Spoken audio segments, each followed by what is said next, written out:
Shooting అంతా 30-40 మంది ఆర్టిస్టులు 150 క్రూ ఇక్కడ సోలోగా నుంచోమని మాట్లాడమంటున్నారు. కొంచెం టెన్షన్ వస్తుంది. అందరికీ నమస్కారం అండి.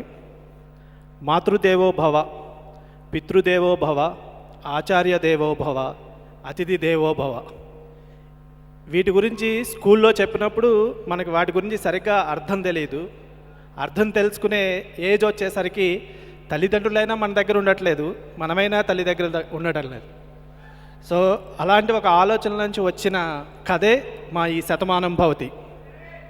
కథ గురించి మొత్తం మాట్లాడటానికి ఇది పాటల వేడుక, సో మాటలు ఎక్కువ మాట్లాడలేను.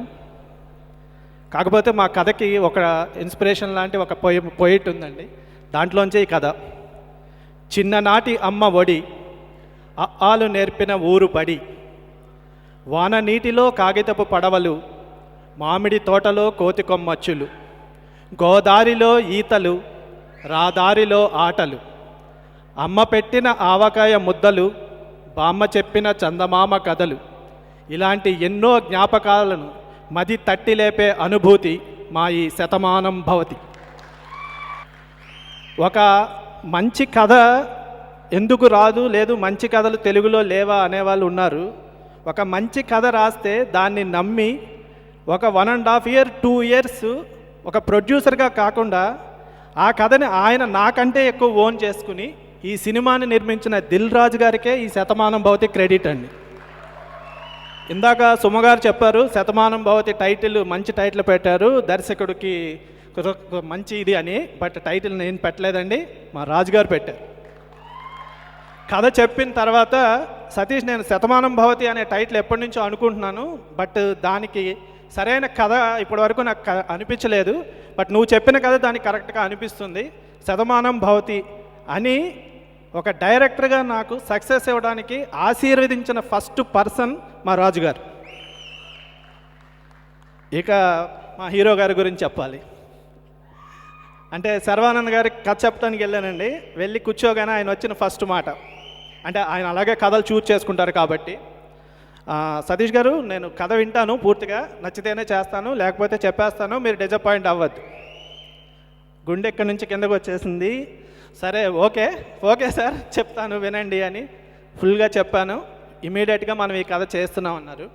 అనడమే కాకుండా అండి, సెట్లో సాధారణంగా ఎవరైనా కథలో చిన్న చిన్న చేంజెస్, డైలాగ్లో చిన్న చిన్న చేంజెస్ చేస్తారు. బట్ శర్వా గారు ఏదైనా చేస్తుంటే ఎందుకు చేస్తున్నారు, ఆల్రెడీ నాకు చెప్పింది చాలా బాగుంది కదా, మీరు అనవసరంగా మారుస్తున్నారు అన్నారు. అలా మార్చినందుకు ఏమైనా ఇబ్బంది పెట్టుంటే sorry sir, but thank you so much. అలాగే ఈ సినిమా 49 రోజుల్లో ఫినిష్ చేసామండి. 49 రోజుల్లో విత్ 5 songsతో ఈ షూటింగ్ పూర్తి కావడానికి ముఖ్య కారణం నా టీము, నా ఆర్టిస్టులు అందరూ. ఎన్ని తిట్టుకున్నారో నాకు తెలియదు కానీ చెప్పిన టైంకి మార్నింగ్ 7 కల్లా షార్ట్ తీయడానికి సహకరించిన మా సమీర్ రెడ్డి గారు, ఆయన వల్లే ఈరోజు ఈ సినిమా ఇంత ఫాస్ట్గా ఇంత అందంగా ఫినిష్ అయిందండి. సో ఆయనకి స్పెషల్ థ్యాంక్స్.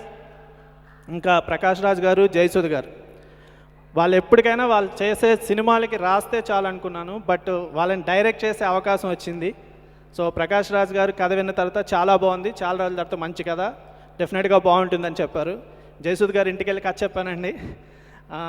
నేను అసలు యాక్చువల్గా అవుట్డోర్లు వెళ్ళట్లేదండి, చాలా రోజులైంది అవుట్డోర్లు వెళ్ళడం మానేసి, బట్ వస్తాను అని చెప్పారు. అలాగే అవుట్డోర్ వచ్చి ఎంత కష్టమైనా చేశారు. థ్యాంక్ యూ అమ్మ, థ్యాంక్ యూ సో మచ్. అలాగే మొత్తం నా ఆర్టిస్టులు అందరూ, ఇంద్రజ గారు, సిజ్జు గారు, శ్రీరాము, నరేష్ గారు, అందరికీ పేరు పేరున థ్యాంక్స్ అండి. సో ఇంత మంచి అవకాశాన్ని నాకు ఇచ్చిన రాజుగారికి, శర్వానంద్ గారికి, ప్రకాష్ రాజ్ గారికి అందరికీ థ్యాంక్స్ చెప్పుకుంటూ థ్యాంక్ యూ సో మచ్.